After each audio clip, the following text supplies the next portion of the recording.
Welcome to this very special Christmas episode of Three Food Memories.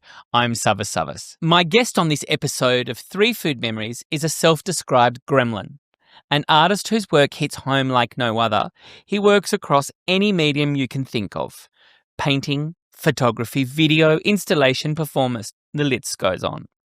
He's also been an Archibald finalist 7 times.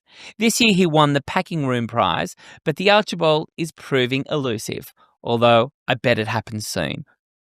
If you've not seen his work in person, you might have seen him on the telly, most recently on Portrait Artist of the Year. A central theme to his work is the experience of otherness, which he's experienced since childhood, along with an art practice that might be genetic or environmental, or a little of both. His mum is an art teacher. On this special Christmas edition, my friend the gremlin, Abdul Abdullah, welcome to Three Food Memories. Just don't get water on me, I'll turn into a gremlin. Now, you have a name like mine. It doesn't get any more Savas Savas than Abdul Abdullah, does it? Yeah.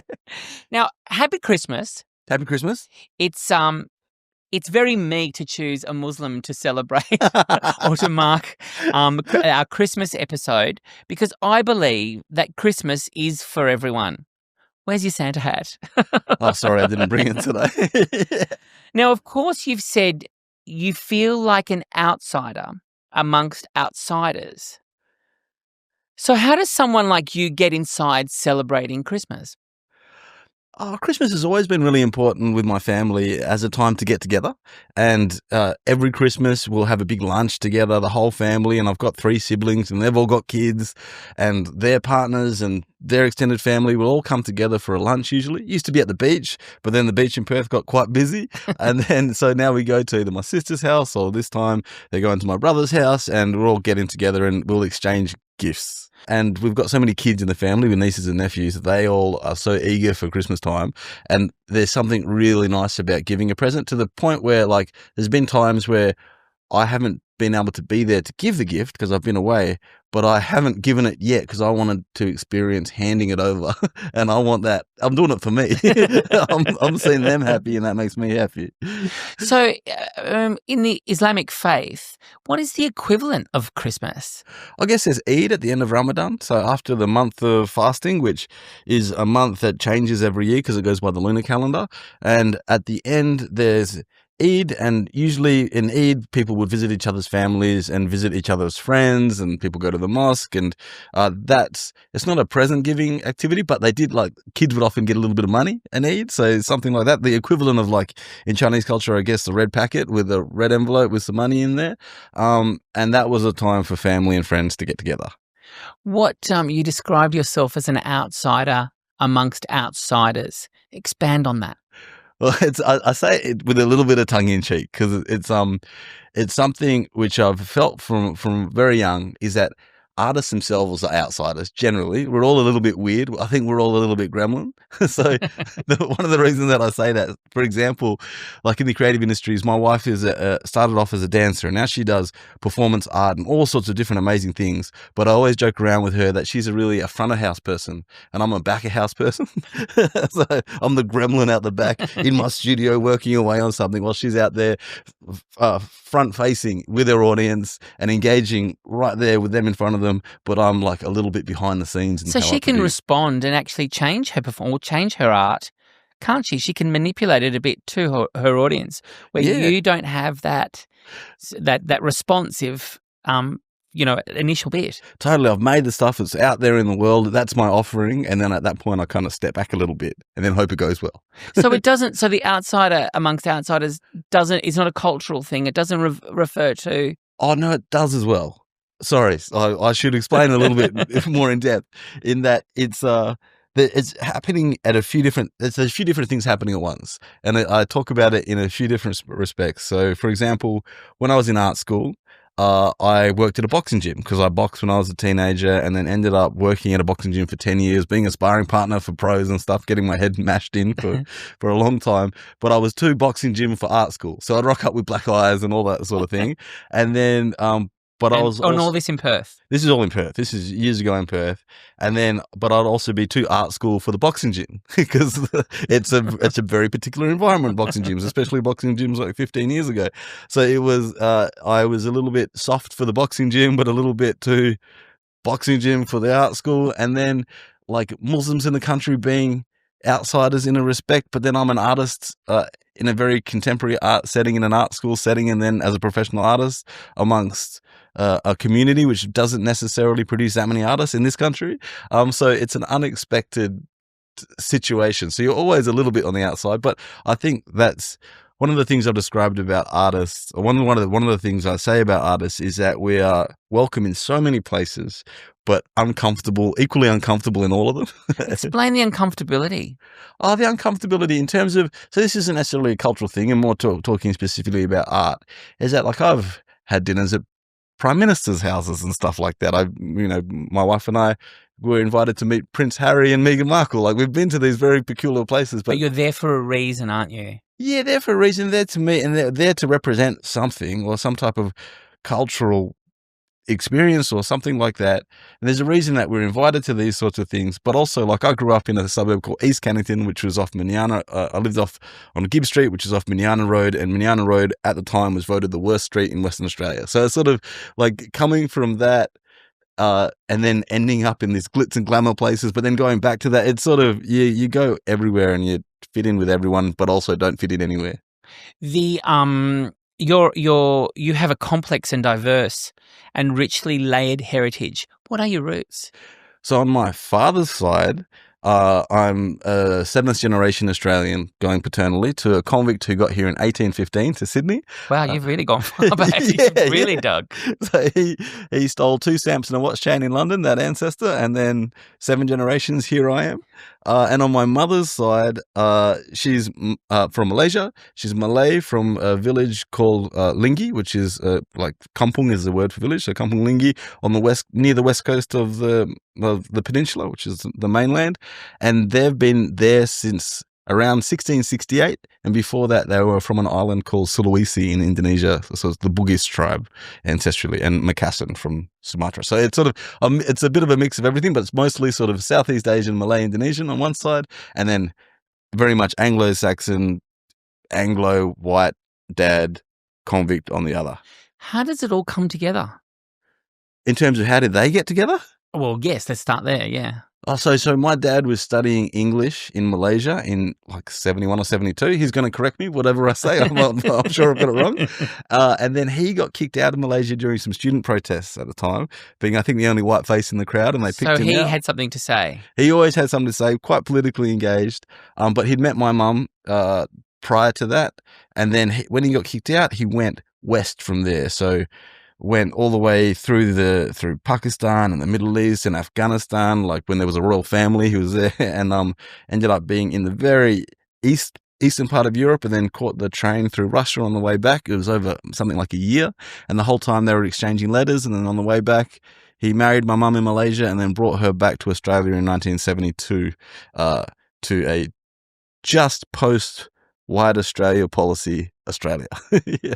And so how did that go? How did her family feel about this white man coming in? And they didn't like it. They certainly didn't like it. And she's the second oldest of 14 in her family. So there were expectations on her, weren't there? Definitely. She was the oldest daughter. She had an older brother who is how my father met her, through her older brother. I think they were studying together. And then I think she was getting away from it a little bit, and then she got to Australia, and I think she found it very difficult in Australia. Like, she's a super strong woman, and but it would have been a really hard time to come to Australia at the 70s as like a little brown lady who didn't really knew English, could speak English, but just was in a very, very white Australia. How did this little brown lady assimilate into the culture? It's sort of integrating, and I guess it is assimilating, but like the getting fluent with the language and the particular colloquialisms and slang of an Australian culture. But it took a lot of thick skin and going through so much. But also she had my sister quite early on, my older sister, and that became her world, I think. And then my 2 older brothers. This was all in Sydney before we moved to Perth. And she lived for her kids, and that was, I think, her focus. But you went to a Muslim school here in Australia, didn't you? Yeah, I went to a couple of Muslim schools, one in Perth called Al Hidayah, and then one here in Sydney called Malik Fahad. And explain that experience. Well, they're very different schools, and mind you, this is primary school, so I was a little kid. But Malik Fahad, which I went to in I think '95, that was a much more structured school. I think there was like 2,000 students there from primary school all the way to high school. And it was interesting for me because I'm Southeast Asian heritage, and I was put into a classroom and in a school which was almost exclusively Arab kids. So it was a different culture. And Perth at the time too, because I'd moved to Sydney for a little bit to give the context, Perth was a very Southeast Asian version of Islam, and then here was a very Arab version of Islam, and it's very, very similar. But there were times, especially in class, where we had an Arab lesson or doing the Quran lessons, and I was so out of my depth compared to native speakers of Arabic and things like that. So I struggled a little bit in that sense. But that's a school that had got funding from Saudi and all sorts of things. It was, I think, quite conservative. I guess it was quite intense. Explain the intensity. I'm trying to get the essence of this education. Oh, all right. So let me do it in comparison to the previous primary school I'd been to in Perth called Al Hidayah, which was a brand new primary school, just getting on their feet, and it was super loose. And it was very, very multicultural. There was like kids from all over Southeast Asia. There was kids from the Caucasus. There's kids from Africa. Like we're all kind of in the mix. And I was from a particular generation of kids. I don't want to speak on behalf of anyone else, but like the closest friends that I had, the Muslim kids growing up, we were all dual heritage. So it was often the case where it was our fathers were white guys from Australia who had all from a very varied experience, and then our mothers were from Pakistan, Malaysia, Indonesia. So we were all mixed heritage kids who had a slightly different cultural upbringing to other Muslim kids that I grew up. What a tapestry of a classroom. Yeah, it was. But to give an example of how loose it was, I remember our maths class, our teacher, I remember, was 19 years old and he had Jordans. And what he'd do when the class started is he would close the door and we'd play Lego. So that's what I was used to. And then I came over to Sydney to Malik Fahad, where it was like they were a really high performing school, and now they're really high performing. It was like strict. You had to do the work, you had to sit there, and my dad at the time worked at the school. So there was a greater expectation to me to do well. And it was a very interesting time, I'll put it that way. Why did your parents choose to give you an Islamic education? None of my siblings had done it. But that being said, they're a little bit older than me, and they weren't really Muslim schools at that point. And then when I went, I think I guess my dad kind of just decided, because I started off a primary school, just normal public school, and then I went to Al Hidayah for a little bit, and then went to Malik Fahad, and then after Malik Fahad, we moved back to Perth, and I went back to the same primary school that I started in. So it was a bit of jumping around when I was little, and then when I went to high school, it was a public school that had a special art program, so I could pursue art, like do extracurricular activities in the art classroom. And so, what did Christmas look like in this context of these Islamic schools? Oh, there was no Christmas at those Islamic schools. No, it wasn't. But it was school holidays around Christmas anyway. So like we'd do our own thing. And then when we were in Sydney, I'm trying to recall. No, actually that year, Christmas, when I was at Malik Fahad, we went back to Perth just before Christmas, and we arrived. I remember arriving back in Perth on Christmas Day. So that's why I remember it specifically. This is 1995. I arrived back in Christmas Day. My older siblings had stayed in Perth. They were all adults at this point. And I was so excited. I was like 10 years old to go see my siblings. And they'd all been out partying the night before and no one was home. so I arrived with my parents going, can't wait to see my brothers and my sister. And no one was there. So that's why that particular Christmas has stayed in my head. Yeah. But so the thing is, I just remember at school when I was a kid at that age that we would talk about what we were doing for Christmas and what Christmas presents we were getting. So were you still having those same conversations? No, not at the Muslim school. Not really, but not at all. It just didn't come up. It wasn't part of it. But because I had, like, I guess, the non-religious idea of Christmas, or what it was as a family get together. That's what I'm trying to work out. How do the two cultures come together? Where do they cross? Okay, I'll tell you one example of crossing. In pre-primary. I knew there was one. So when I went to pre-primary, this is just a public school. So this is called East Victoria Park Primary. So and at the pre-primary class, we had like a Secret Santa. So a parent buys a gift for someone else in the classroom. You get presents just like towards the end of the year. But the Santa Claus who arrived to hand out the presents was my oldest brother who'd got a part-time Christmas job dressed up as Santa Claus. And mind you, he was like, I'm sure you don't mind me saying, but he was like a long-haired, skinny, pimply art school guy also called Abdul who rocked up in this big Santa Claus outfit. But I could see him. And I remember sitting because we're all handing out the presents and I was like, that's my brother.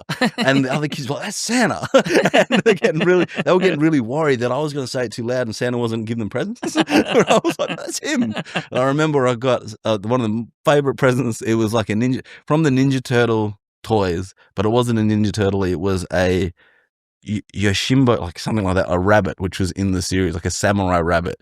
And I loved that toy for many, many years after that. So hang on, your brother's called Abdul? Yeah, both my brothers are called Abdul. So if mum calls out Abdul, who turns up? Well, she'll never say it like that because my first name's Abdul Hamid. Yeah. But I go by Abdul. We all go by Abdul, but I locked in the Instagram handle and the website first, so I've really cinched it. But my full name is Abdul Hamid bin Ibrahim bin Abdullah. Slowly. Oh, so Abdul Hamid bin, which means son of, then Ibrahim, and then bin Abdullah. Are you proud of that name? Yeah, I don't want to change it, but it is an inconvenience. It's really inconvenient. Do you know I gave my kids 6 names when they were born, and I thought when I'm not here, I want to piss them off every time they have to fill out a form. Do you know how many forms I had to fill out for them? You have to do it. And is it on their passport too? Everywhere. It backfired. It really does. Even like when I was in uni, like Centrelink and stuff like that, getting youth allowance, they'd kick me off every 6 months because they were like, "Oh, your name doesn't match," and it's because it doesn't fit on the form. Before we start your food memories, having a look at them, I get the feeling that you might be our least foodie guest on the show. Apparently, you used to joke that you'd be happy with a loaf of bread and a multivitamin. Yeah, I was totally fine. I never really thought about food that much. It was just kind of fuel. Even when I was working at the boxing gym, I'd just like eat whatever was there. Yeah. Well, let's start with the first one. Dietary limits. Macca's fillet of fish edited. Tell us about this one. Okay, so when I was very young, I was still allergic to eggs and dairy. Like, I'm quite allergic. I just throw it up if I ate it. And then also with halal stuff, like there was only certain things that you could eat unless it was like halal food and that sort of thing. And my sister, who was a lot looser with the rules, she'd like do whatever she wanted, and she'd go to McDonald's sometimes, and I'd be really keen because it was such a treat. And my parents would never, and they've never been to McDonald's in their entire life, and they never will. But my sister would go and I'd ask her to get me some food, and she'd come back with the only thing that I could eat. So she'd get me like a meal with chips, a Coke, and then a fillet of fish. But because a fillet of fish because it was halal and fish was halal, but because I had no dairy and no eggs, there was no tartare sauce and no cheese. So it was just a steamed bun with a crumbed piece of fish in there, and I loved it. It was like the bread is kind of sweet, the fish is kind of salty, and I got chips. It was the best. And I mean, what do you still have those allergies now? No, like at some point I grew out of it. I couldn't tell you exactly when, but at some point I tried some scrambled eggs and it was fine. And now I have milk with my coffee and there's no problem. That being said, it just might explain a lot of diarrhea, but I don't know. But I can eat it. Giving away too much. No, not at all. It's interesting. So did your siblings, how many of them are there, by the way? I'm getting a feeling that there's at least 4. Yeah, so I've got 2 older brothers and my sister's the oldest. All right, so there's 4 of you in total. Yeah. So in terms of adhering to a halal diet, was this something that your parents were strict on? Yes. Yes. And Dad too? And Dad too. So they were both quite conservative in their religious beliefs, I would say, and then they were very strict Did Dad convert to Islam? Yeah, so he became a Muslim. I should have said that before, and that's why. So his name is Ibrahim Abdullah, and he changed it from a previous very Anglo-Saxon name, and so he like so many converts, he was like gung ho about it. You know what I mean? So why?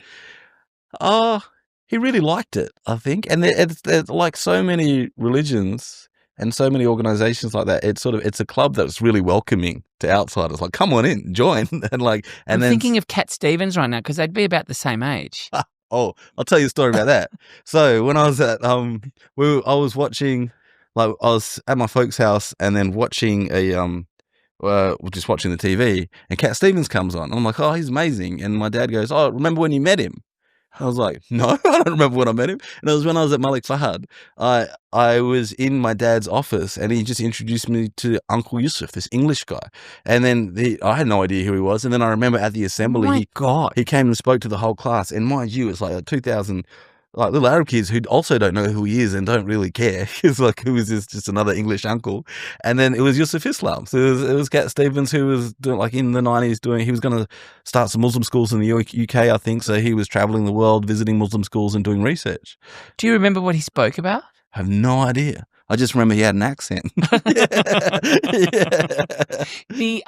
So I'm going to go back to your parents adhering to the halal diet. What did food look like at home? There was no McDonald's, clearly. No, it was very it's Malay food. Like my dad would never cook because my mum is a fantastic cook and she would cook. We'd eat rendang, we'd eat curry chickens. But it was at the same time, it's funny because when she would go back to Malaysia and cook, they'd tease her. They'd say that she lost her spice because she stopped making things so spicy to cater to her kids and her husband's more sensitive spice palette. Were they talking, not only were they talking about her cooking, but do you think they were also talking about the way she embraced her culture? Do you think they? Oh, yeah, I think, well, this is like more of a cultural story. So I'm jumping around a little bit, but I remember going back to Malaysia one time and I was sitting in the hotel room with my mum and we were watching some old like sitcoms or something like that, like dramas, but Malay dramas from the 60s. And no one was wearing scarves, like no one was wearing hijabs. And in Malaysia, like if you're Muslim and you're a woman, generally like 90% or something, people are wearing scarves. But none of them were wearing scarves in the show. So I was just asked my mum about it. I was like, what's the story? Tell me about why this isn't the case. And then she was saying, oh yeah, people only started wearing scarves like in the 90s in Malaysia. And that's, I think, due to a lot of sort of Saudi influence and that sort of thing. So the culture shifted. And she was saying, it's quite a funny story in that she was the first one in her family to wear a scarf and she started wearing one in Australia because my dad was so involved politically with different Muslim organizations that she decided to start wearing one. And then she went back to Malaysia the first time wearing one. And even her Quran teacher back in the village teased her. They were like, oh, wearing a scarf, you're so pious now. And then now when you go back there, everyone does. Really? Yeah, sort of, it was part of it. It's a bit of a global shift. How does that make you feel? Oh, like my mother still wears a scarf of a variety now, not necessarily a hijab, but she does like cover her hair. She's also a bit self-conscious of her hair, but she it's a peculiar one. Like, I mean, if someone wants to do it, that's cool. Like my sister never has. It's just never come up in our experience, really, and a necessity to do it. And I sort of, as long as it's somebody's choice, I don't really think about it too deeply. So back to the food, because that's what we're here to talk about. Yeah, of course. Yeah. So there was sneak out visits to fillet of fish. What would have happened if your parents had found out that? Oh, the fillet of fish was fine. All right, okay. Yeah. I mean, at that point, if they caught me having like a Big Mac or something, maybe they would have been upset. But like, a fillet of fish was fine. What's your favourite thing to eat these days? Oh, this sounds a bit disloyal to my Malay heritage, but it's sort of Indonesian food. I really like Indonesian food. And I spend a lot of time in Thailand now because I've got a studio there. And when I'm from there, like I love Thai food, but I try and seek out Indonesian food as much as I can. What is it about the Indonesian? Explain Indonesian food. Well, it's kind of like Malay, but a little bit less fried. So a lot more grilled things, and Malaysian listeners or watchers will probably like crucify me for this, but it's sort of I like this ayam bakar, like this like grilled and baked chicken and that sort of stuff. It's for me, it feels a little bit light. It's like Malay food that's a little bit lighter, but I feel like I'm very naive and a little bit ignorant to it. All I know is that I prefer it. Interesting, though. You say that you do well with a loaf of bread and a multivitamin, but you're very versed in food. You can actually talk about the differentiations between these Southern Asian cuisines, can't you? Oh, I guess it's changed over the past 10 years. Like say for example, the gallery that I'm with, Amazia, was started in Singapore. That was their first space, and I would go there quite often for stuff. And the first times that I would go there, I would find Singapore, again, to put people offside, I'd find it a little bit dull. Like, not because I would like to party and there wasn't that many places to party. But then now that I like eating a little bit more, that's all I do when I'm there. I just go to food court, to restaurant, and it's just fantastic. I couldn't tell you or describe the food very well. I couldn't, but I just know the food is really good. And then another thing about Thailand is how many Michelin star places are around. So I've been to a bunch and it's really fantastic. Yeah. So before we head into your next food memories, which are all about your wife, Amarita, not Rita. Not Rita, Amrita. Yep. Where did you two meet? Oh, it's funny. We met at Icebergs. Bondi Icebergs. At a restaurant? At the restaurant, yeah. We weren't eating that. It was, so I was doing a TED Talk and she did TED Talk a few years after. So I was doing a TED Talk at the Opera House, I think in 2015, and they did a mixer the night before at Bondi Icebergs. And I saw for her from across the room and I was like, who is that? And it took me a little bit to get to speak with her and we had a chat and that's when our friendship started and we started seeing each other probably 6 months after that or something. How many dates do you have before you were like, this is it for life? Oh, she still doesn't believe it.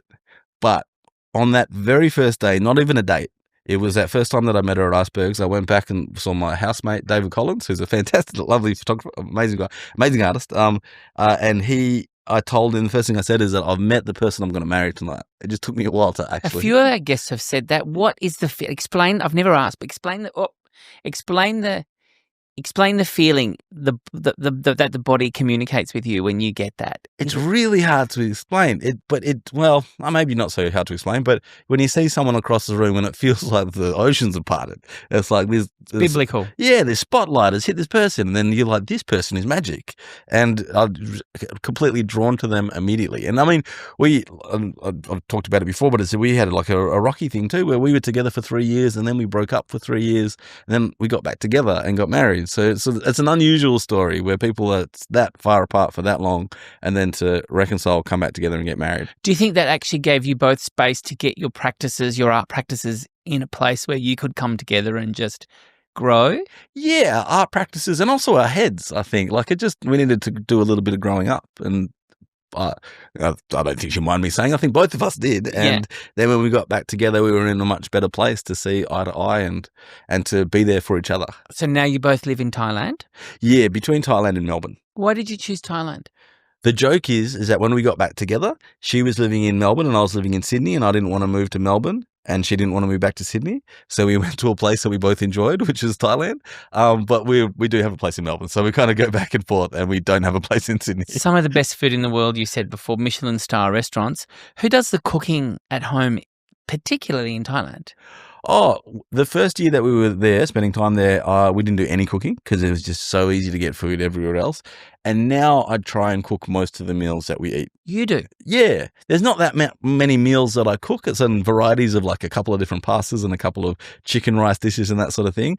But I do enjoy cooking. And once I got my head around the ingredients that you could get there, I cook a little bit. Do you treat? We spoke earlier that you work in so many disciplines in with your art. Do you treat ingredients like you treat mediums when creating art?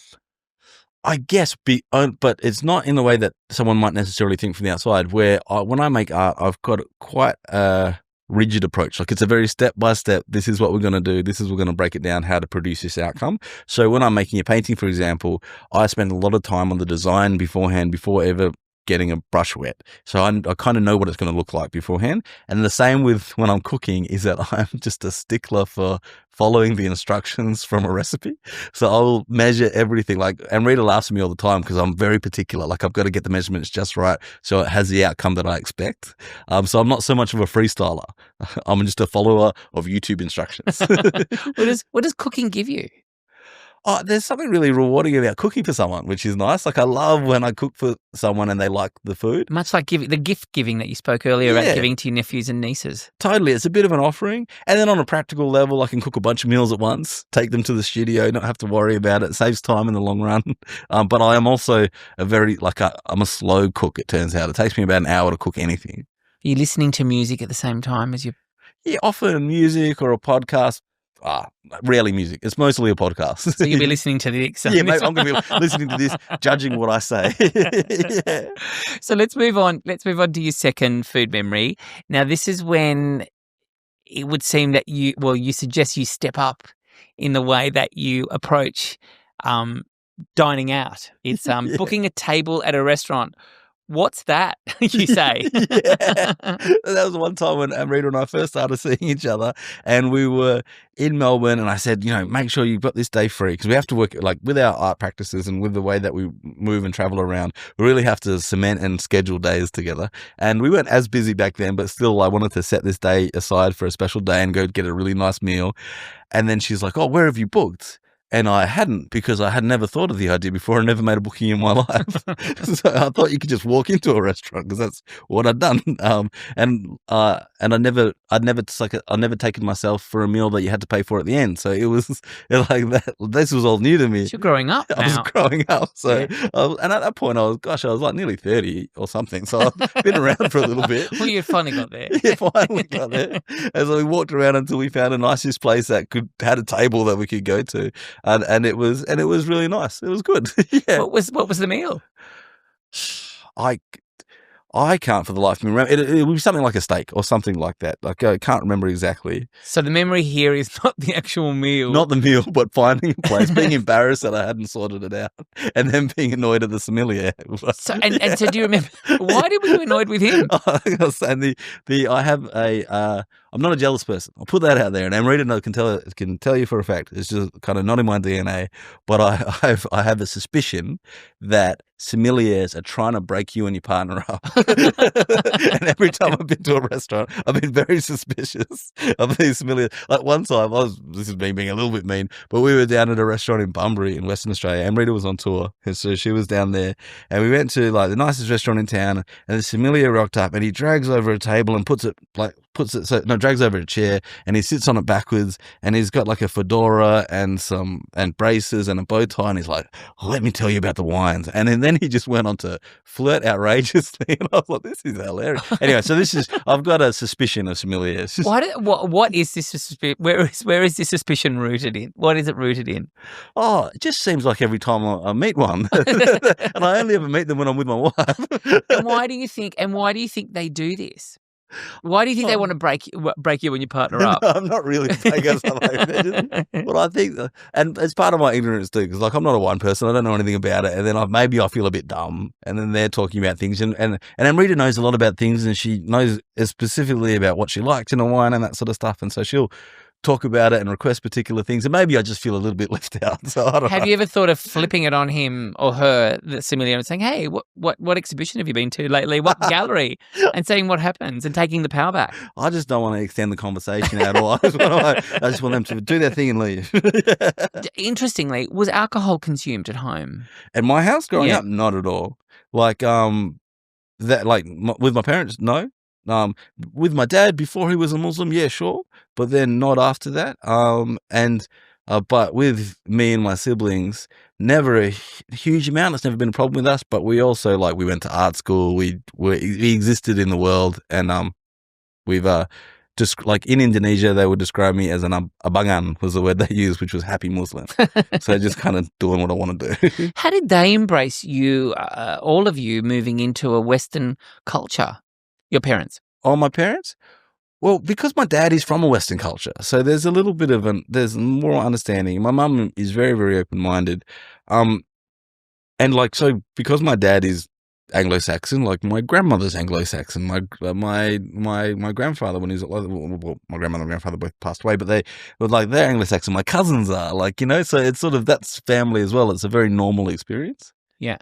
And that sounds funny to say, but yeah, no, not at all. Yeah. Not at all. It's just I just love listening to you talk about where the two cultures meet and how they meet. Like, when you're watching two currents in a water, or where the water meets the sea and what happens. And I'm also thinking about the Bosphorus, where there is one that comes from the east and the other current that comes, and how they meet and what happens when they meet. And it's just this infusion, isn't there? And is maybe I'm brackish. Is that the right word? Yeah. Do you find that in your practice? Yeah, it all sort of is influenced by it. And the way that I make work, because the other thing about my sister studied psychology, and she ended up owning a boxing gym with her husband, who was a professional boxer. But me and my older brothers, we all went to art school, so we all studied art our whole lives. And one of my brothers is a really wonderful artist. His name's Abdullah, and my oldest brother went into education and now runs all educational services in West Australian, all education in West Australian correctional services. So through the prison systems and through the justice system. So he's doing amazing work there. I've forgotten the question. So have I. But I'm just listening. I'm thinking about this amazing family who are all contributing to community. Oh, absolutely. It's been a big part of our life. And like, even with my practice, I spend a lot of time, not to big up myself too much, but a big emphasis of me has been working with young people, working with kids at risk, but also just going into schools. And I see art as a fabulous tool, like an access point for people into this whole other world and into ways of understanding. And one of the things that I talk about is thinking about that education sort of background is the ABCs of self-determination. I talk about it a lot, but the ABCs of self-determination are autonomy, belongingness, and competence. And these are the ideas that people need to have a fulfilled life. It's like the needs like food, shelter, etc. And then there's the ABCs of self-determination. Maybe I've said it wrong before, but yeah, ABCs of self-determination. And I think art is a really fantastic way to platform and facilitate these things, especially for a kid at risk or underprivileged who doesn't have power in their lives otherwise. Making an artwork, you've got all of these things kind of covered, or at least the introduction to these things covered. And I was a bit of a naughty kid, and then I get to, now I've got an ABC show and I get to do all this wonderful stuff and meet all these wonderful people, and it's all through making art has given me a platform and given me access. So let's look at your art and your faith and your upbringing, like side by side. Let's bring them together and make them. Let's make them friends. Here we go. Now we know it's not. That's the way I said it. No, wrong. Now it's well documented that you're a legend in the Aussie art scene. Oh, like there is buckets written about you, and I'm not going to go into it because if anyone's interested, they can go and find it.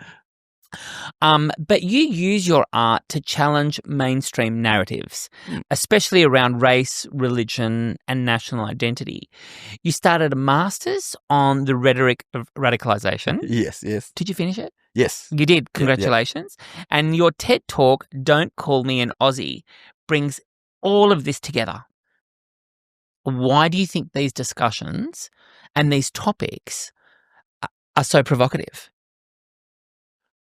I was having a chat with an artist. This is like 10 years ago, mind you. And so my first solo show was maybe 20 years ago, almost 20 years ago, 2006. I've been doing it for ages. But about 10 years ago, I was talking to an artist friend from Perth, and he was like, mate, when I first saw you work and you're making work about Muslim stuff, I thought, oh, this is great. What wonderful timing for you. You get to make all this stuff. But, that's how that's going to run out at some point. And then it's turned out to be the gift that keeps on giving. So it feels like a conversation that's continuously necessary. And I think the perspective that I offer in terms of coming from that Muslim background and speaking about that, being an outsider and participating in the world and engaging with these different obstacles that people might be completely invisible to someone who hasn't experienced it before. But I do think it's broadly relatable. If I've done workshops in juvenile justice facilities, or I'm out in Western Sydney, or not that it's the same thing at all, but like going into a classroom of underprivileged kids, and they all relate to that story. Like even when I'm out in Western New South Wales going to high schools or Western Queensland, I'll do a talk and it'll always be like the naughty little brown or black kid that comes up to me afterwards, wants to have a conversation because they've related to something. They're related to that little bit of like being perceived of in a particular way, but not feeling that on the inside. And one of the things that I really felt growing up, because I'll happily say that I grew up feeling quite frustrated and quite angry without being able to articulate or to understand. Well, so pre 9/11, there was always the racial stuff. There was always racial stuff. And then 9/11 happened. And then overnight, it felt like we became like walking time bombs, essentially, and treated like criminals. The projection of criminality, I call it. When I talk about my practice and I talk about personal experience, I talk about the projection of criminality and monstrosity on benign bodies to justify the unjust seizure of land, labour, bodies and resources, and how that plays out locally. Like even in Perth at the local shopping centre, it was like I'd be hanging out with a bunch of like mixed ethnicity brown kids at the local Westfield, and we would be all followed by the security and then questioned by the police. So it was just a very normal experience for us to be surveilled and to be watched and to be mistrusted. And then I felt, and I could see it with my friends growing up, like you'd either go, so many of my friends growing up, they'd either go one way or the other because they didn't feel accepted by a broader society or authority figures, by the police or security and that sort of thing, school principals and teachers. So they would find other ways to manifest the things that they needed, where they would either get very into the religion. That was one way to do it, and very conservative in their religious belief, and sort of, I would almost describe it as retreat into that religion, retreat from the broader world or engaging, or another, I don't want to say too masculine way, but another brotherhood that would also is very accepting of people that feel on the outs is like criminals and like outlaw motorcycle clubs and these sorts of things. So like other like very accepting communities if you're willing to play by their rules sort of thing. And I would see it so much with especially the kids that I was growing up with post 9/11, where they were feeling like being treated like criminals, that it was really easy to either become one or to retreat into another sort of space. And it wasn't, you really felt expelled from society. Unless you're with your immediate family or people that were looking for vulnerable people who were interested in finding a brotherhood. But Islam, like Christianity, like Hinduism, like Buddhism, like Judaism, in its purest form, is a faith about peace, compassion, and intention. Yeah. So what has happened here, do you think? Oh, well, like it's... When I talk about the projection of criminality and monstrosity on benign bodies, like the first time that I really experienced it was what happened after 9/11, and the wave of like, we'd already had Pauline Hanson, but then it's a wave of anti-Muslim almost. So you're being attacked on both sides here. You're being it's kind of from mum being Asian, and, coming out of the white Australia policy. Totally. And now you're being smashed in the kneecaps for being a Muslim. Yeah, totally. Yeah. And why are you still smiling? Why are you happy? I mean, what else can you do? And also, if I frown, I look threatening. I gotta be happy, and I mean, my life is pretty good. Yeah. So how do you you just like for wherever you go, you're kind of like you're perceived as a bad person. Yeah, and that's what I felt, especially when I was young, especially when I was in high school and the years after, and I worked at the boxing gym too. So there's like that's an outlet.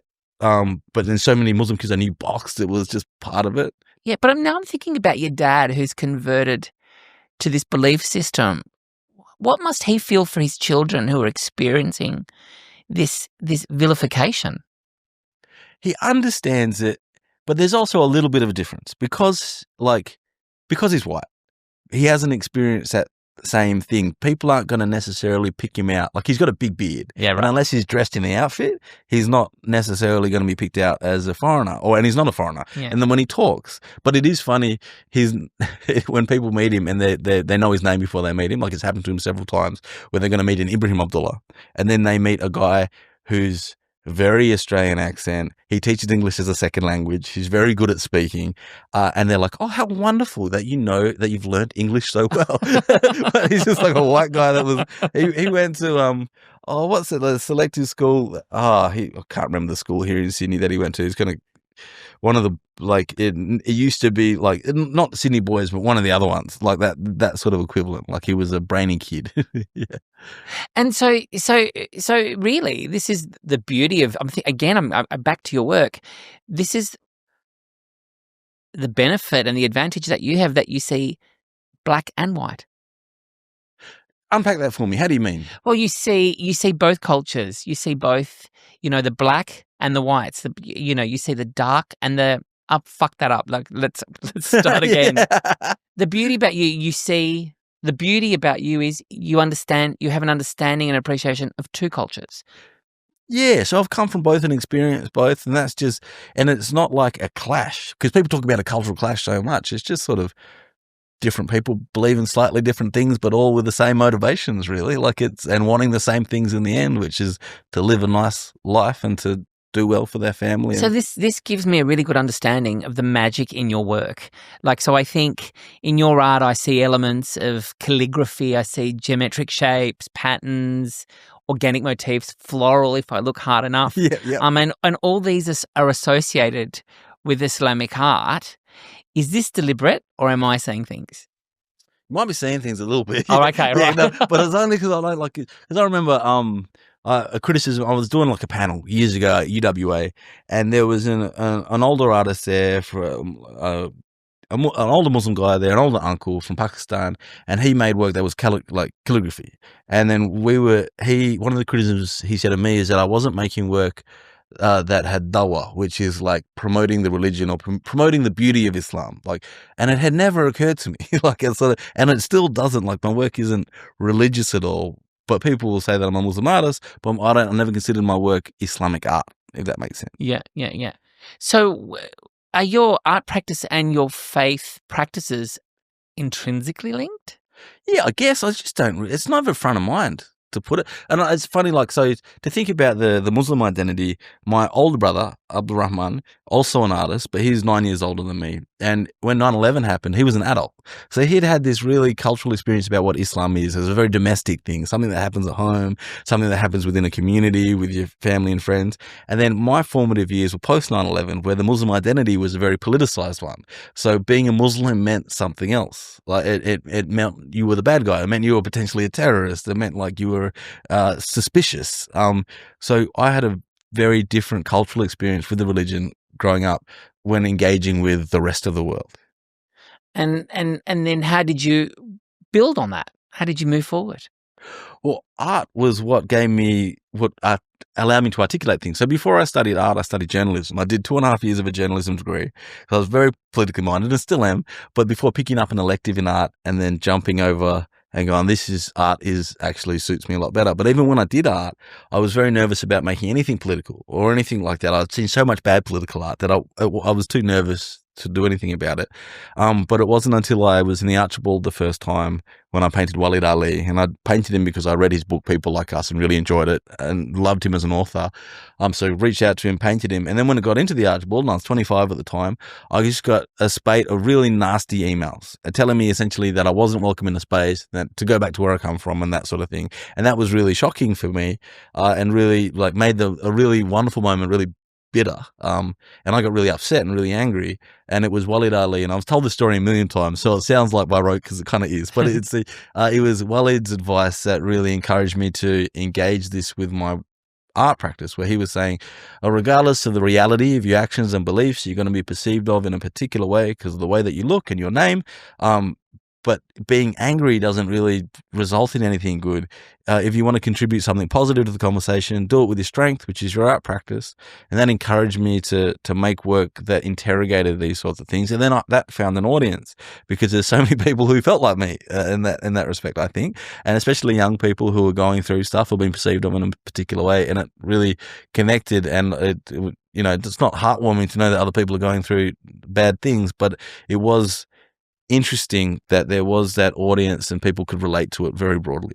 The first, obviously, it didn't put you off because you went back another 6 times and paid it again for the prize. Totally. That was the only time where I got really negative experience. And then what happened, the consecutive attempts? So the next time that I was in, I painted 2013, so that was 2013, and I painted Anthony Mundine. Yeah. And got no negative responses from that. That was a really wonderful experience overall. He was a fascinating guy, because I'd met him when I was very young.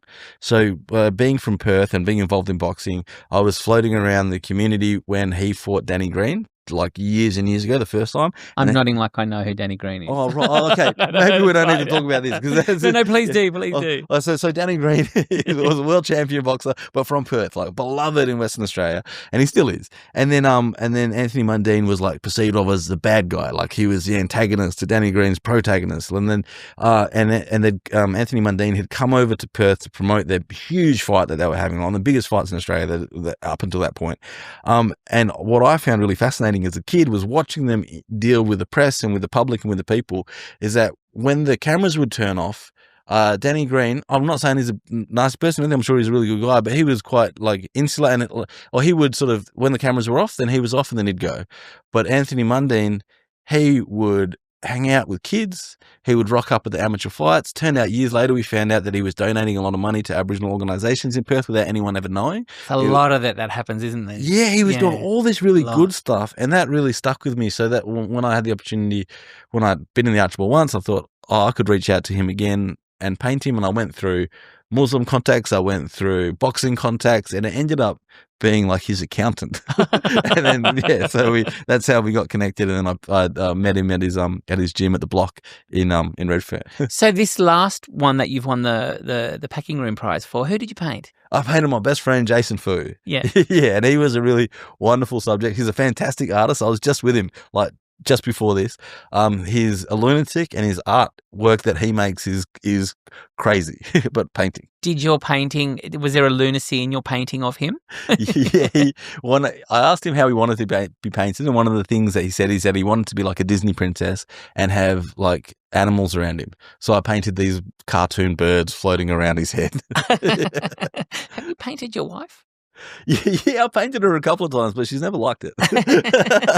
Why not? I think they've been really good. I really like them, but I'll eventually do one that she likes. And she says that I'll win the Archibald when I paint it properly. And so that's something for the future. She's the one who's got it over you. She's the one in control. Exactly. She's the boss. Now, I love this third food memory because I've been to this island and I've had this experience. And when I was reading it, I was like, I'm there now. I wish I was there now. Your third food memory is Greek food on the island of Milos on your honeymoon. Yeah. Why did you choose Milos? It's a very special island. Oh, like I love Greek food. I love lamb. And I love Greek food. And my favorite restaurant for a long time, it still is one of my favorites, is Apollo around the corner here. Just love the lamb, love the cheese thing with the honey on there. Saganagi. It was just really fantastic. I've been there a bunch. I really think it's great. So Greece was on top of both of our lists because neither of us had been there, and we wanted to go to Athens to see some really wonderful museums there, and there's some really fantastic, historical obviously, but contemporary art museums. They've got some of the best in the world. And then we wanted to go to an island because we've heard about it, and friends have been to islands, and we didn't know which one to go to, so we just were doing research. And it was Amrita who picked Milos. She said, this would be really good. We can hire a car and drive around, which is terrifying. Like the streets are so narrow. I mean, and the cliff drops are just so sheer down, aren't they, to the beaches? Oh, they're white knuckle drives, and my wife doesn't drive, so it's you. It's just me. And even getting the smallest car felt too big. But I'm glad that we weren't on a four wheeler because we would have just got cooked in the sun. But it was we found out about this place. We both researched different places we wanted to eat and different beaches that we wanted to go to, and then the best day was on a boat called the Perseus with Andreas's boat Perseus with George, who he's got the business with, and it's a day trip out to a couple of island spots like around there, and then they cook on the beach, and they introduced us to all these goats that live on the island, and they knew them by name like Leonidas and things like this. They were like calling them out, and the goats came and we fed them like watermelon rinds and that sort of stuff. And you end up, it's a pretty small boat, so there's maybe like at most like 8 people sort of there on there with you, and you just relax on the beach for the day, and they cook a beautiful meal, and you all sit there on a blanket and eat it together, and it was just the best experience, and it's the best water I've ever, like I'm a terrible swimmer. That's actually, can I tell another quick story? You can tell as many as you want. So this is an example of like the difference with the Muslim schools again. Well, Malik Fahad, it was all very, like the sports was all very organised and that sort of stuff. It was like a private school that does that sort of thing. So Malik Fahad is Sydney. Let's Sydney. Get it right. So we're doing Sydney v Perth. V Perth. And this other school, I feel like I'm bad-mouthing it because it's developed into quite a good school. But the other school in Perth at Al Hidayah in Bentley, I remember one day we did a swimming lesson, which was very rare. So because none of the teachers could swim. So they took us to the Bentley pools, public pools, which was next door to the school. And we all jumped into the shallow end, and they said, who can swim? And about half the kids put their hand up, and then they said, all right, find someone who can't swim and teach them. And that was our swimming lesson. So I'm not a very good swimmer, but it's part of it. But in Milos, like you can just float. It was incredible. And like last time I had some was wearing one of those sandals that you wear, but they kind of float as well. So I would just lie on my back. So and then in this beautiful, beautiful water. It's the furthest I've ever swum. I'm still not good. Like Amrita was snorkeling and going down and looking at fish. Like I can't do that yet. But in terms of just going around on the surface from the boat, it's the best ever. So before we get back to the food, let's talk about your relationship with the colour blue after you left Milos, because for me, blue changed my life after I'd visited the island. It looks photoshopped. Yeah.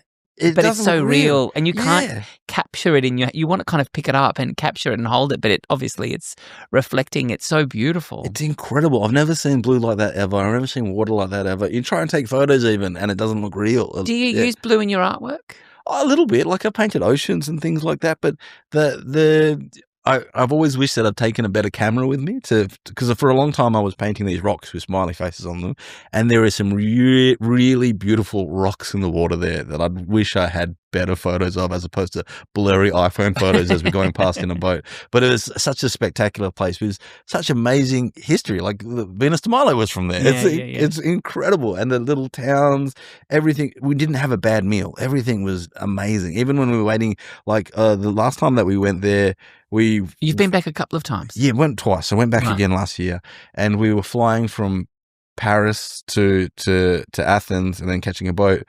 But the plane from Paris had to turn around because somebody, I think, maybe it was drugs, maybe it was a psychotic break, we're not sure, but had an episode on the plane. So we got delayed many hours and then missed our ferry, so we had to stay the night in the port. And just the closest restaurant that we found to the hotel that we booked last minute was just incredible, delicious. Everything was amazing. The fascinating thing about you in this conversation, while I want to keep dragging it back to food because that's what we're here for, there's all these other stories that you bring to the table, and it's like, I want to hear about that. I want to hear about that. Yeah. So excuse me if I'm forgetting your food memories. No worries. But Milos is very well known for being a gastronomic island. You can get some of the best food in Milos. In fact, a friend of mine just wrote a cookbook about Greek island cookery from the Greek islands, and a lot of these recipes came from Milos. There was one restaurant in particular that I wondered that you went to, Orchamos. Did you go to that one on the beach? Oh, on the beach, yeah, and you give your name and you have to wait on the sand out the front. Yeah, we've been there every time. Yeah, it's fantastic. So some of my favourite dishes from that is the goat. Oh, did we have the goat? We definitely had the lamb. The lamb? Yeah. Did you have the piglet? No, I didn't get that. What about the eggplant? The eggplant in the oven? We definitely get the eggplant. Yep, 100%. And because everything there is cooked in clay pots, if you remember. Yes. Even like the lamb came out like it's steaming, wrapped in paper. Yeah. And the potatoes. Do you remember the potatoes? It was delicious. Oh, the potatoes were really fantastic. They're making me hungry just thinking about it. Maybe I'll go to a polo after. But that was really, that restaurant in particular was fantastic. And it's just separate. So we would swim. I'm sure you did the same thing. We would swim while we waited in that long queue. Yeah, because you have to wait a little while. Yeah. And each time that I've gone, we've just had a hair-raising drive to get there. And then we go, and it's even driving on the right-hand side of the whole bunch of things that makes it And tricky. So what about at the end of the meal? Do you remember the little spoon sweet they would put in the water? Did you get that? Like the vanilla fondant on the spoon? Yeah, like a little bit of a dessert. Yeah. And then like a strong, like a shot that you have at the end. Yeah, it was really delicious. What other Greek islands have you been to? Only Milos. Wow. Yeah, and so we thought about it last time because we went to Milos for our honeymoon, and that was always a plan.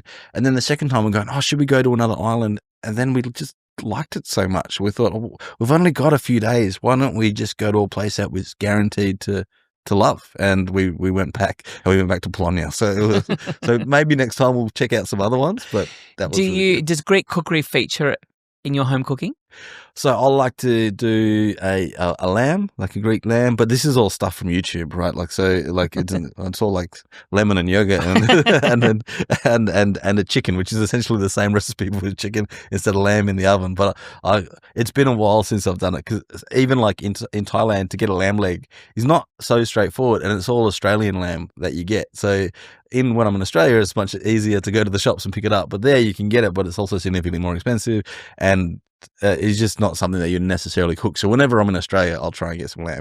YouTube cookery, like you picking up lessons from YouTube. Like once upon a time when I grew up, you watched cooking shows on television. Yeah. Tell me about YouTube cookery, like explain that experience. I've just got a saved playlist. You do? Yeah, of recipes that I want to try, and I just collect them as I go, and they come up as like recommended viewing, and I'll think, that looks good. And if the ingredients are simple enough and it's not too complicated, and if I can get the ingredients in Thailand, then I'll do it. Are you spending more time here or in Thailand? Oh, at the moment, more time in Thailand. But it's a bit of both. A little bit. Amrita spends a lot more time here. You've chosen as your social cause the Muslim Aid Australia organisation. Yep. Tell me about what this organisation does. Oh, they do a lot of different charity work, and the one that I've said is they're raising money for food, essentially, for Gaza. So helping people that are starving, and then and it seems like an organisation that's been going for a long time from my research, and they seem like a very legitimate organisation who'll get the food to people. So I appreciated that. How do they do that? I don't know. You don't know? I don't know. Yeah. So it's an Australian organisation. It's an Australian organisation. And they're getting food to the people in Gaza. I'm looking at news cycles at the moment, both on the television, on all my social media platforms. Yeah. Do you think we're getting to a point of fatigue with what we're being told and given around this topic?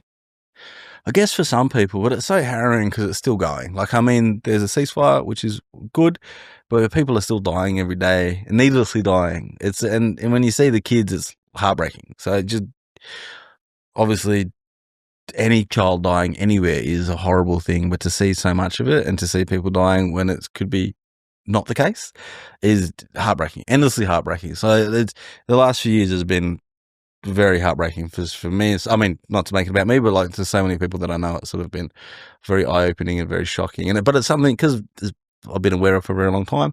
But yeah, seeing it on your phones every day is very difficult. You do a lot of work with children. So when you see these children in Gaza suffering like this, how does it make you feel? Oh, it makes me feel horrible. I think about my nieces and nephews. I think about the kids that I work with. And it's just like to see a child like that who's absolute, like we talk about the projection of criminality and monstrosity on benign bodies. And I talk about that when the lead up to the Iraq war and the invasion of Afghanistan about, making sure people think that they're the bad guy before we like bomb them. And we talk about the Iraq war where turns out there was no weapons of mass destruction or anything like that. And even with Afghanistan, Osama bin Laden left after a couple of months and there was a 20-year war. So like needless death. For so much. And then to see a kid who's absolutely done nothing, there's no way that you can convince me that an 8-year-old deserves that type of violence or that type of life or that type of suffering. It's just heartbreaking. And like before all this, so when I was doing my MFA and the thesis, the radicalization, one of the things that I looked at was I got a quote from a drone pilot, like an American drone pilot, where there was a group of kids on the Pakistan-Afghan border who were playing soccer were killed in a drone strike. And they justified the killing of the kids in this opinion, in this op-ed, saying they were going to likely grow up to be terrorists anyway. And then, there was a likelihood? Yeah, they were going to, so they essentially, they deserved it for future crimes. And then another, I found a quote from one of the drone pilots saying that they were fun-sized terrorists. So like fun-sized Kit Kat, but like they were like little terrorists.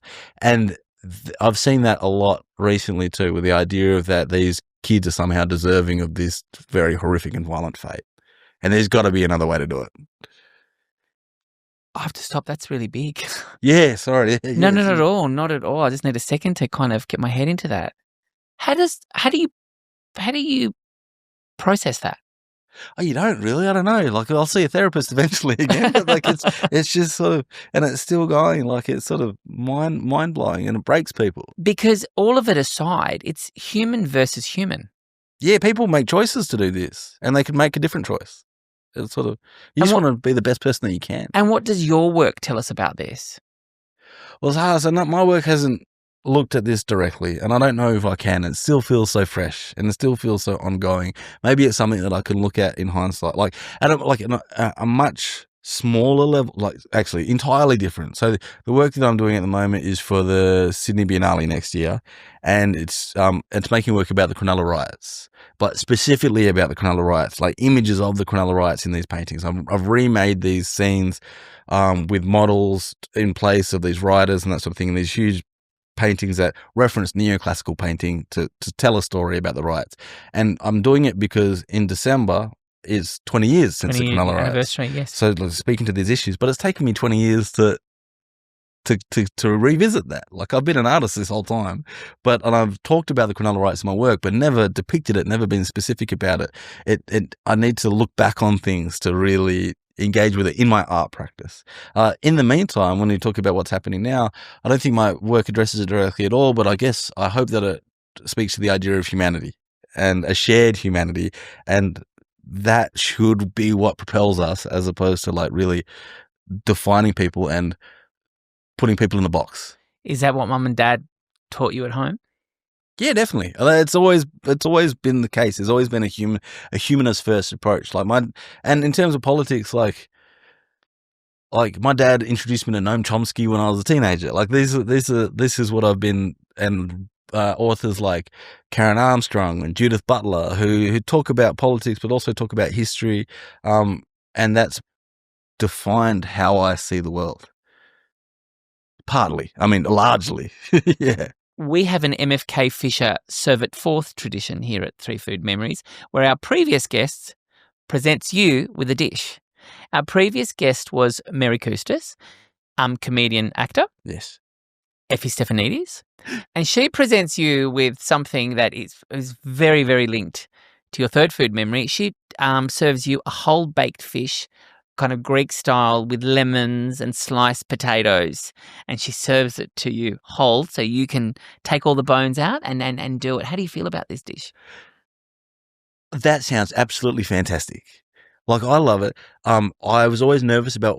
I don't cook fish myself for no other reason than I'm scared of bones. But if somebody has served me a delicious cooked fish, a Greek cooked fish, I'm happy, very, very happy.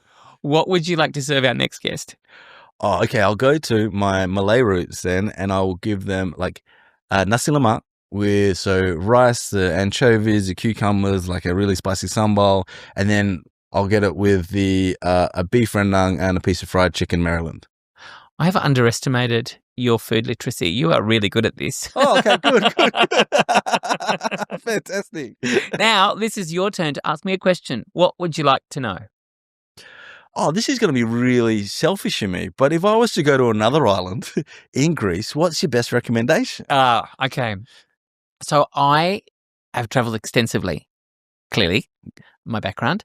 And I just had it in my head that, you go to Greece, you fly into Athens, and then you get on a plane and you go to the traditional islands like, Mykonos. And how many parties have how many years, how many months have I spent there? Mykonos, Santorini, Rhodes, and Crete, and Samos, and sort of all the islands closer to the Turkish coastline.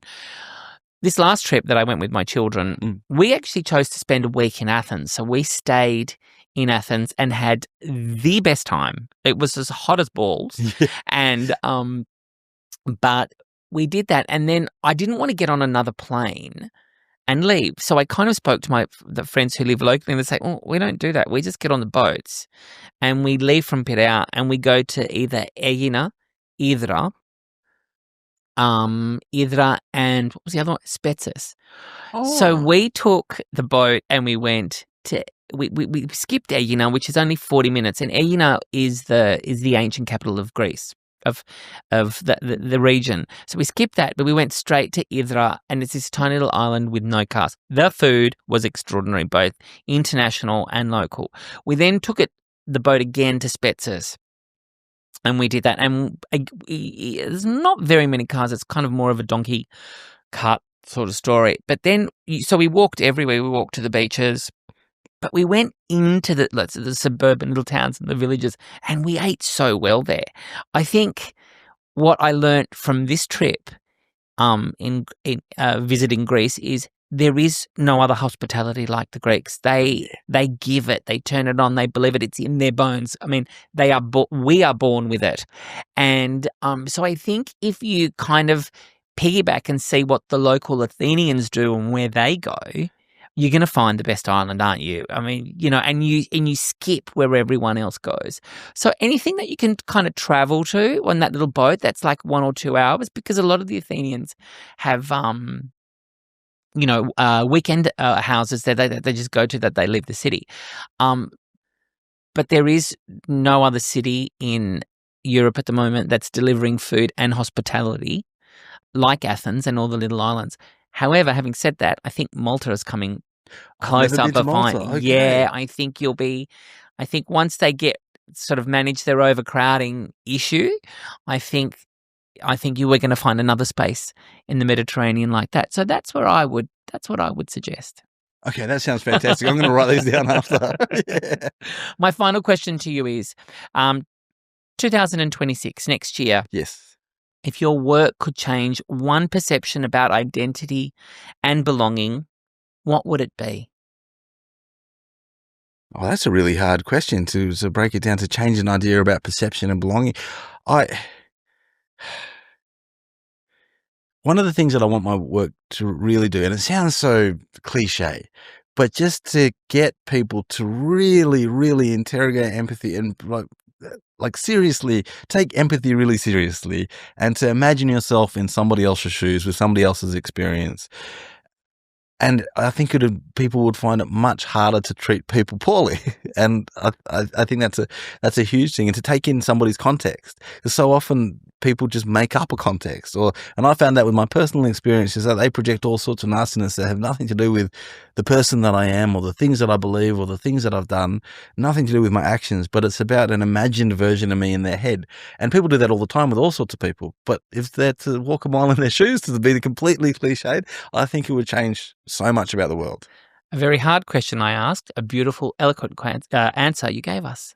Thank you. Oh, thank you so much. Oh, that's great. Thank you. However you celebrate Christmas, I wish you and your loved ones a very happy season. Great. You too. You too. Merry Thank Christmas. you for being on 3 Food Memories. Thank you.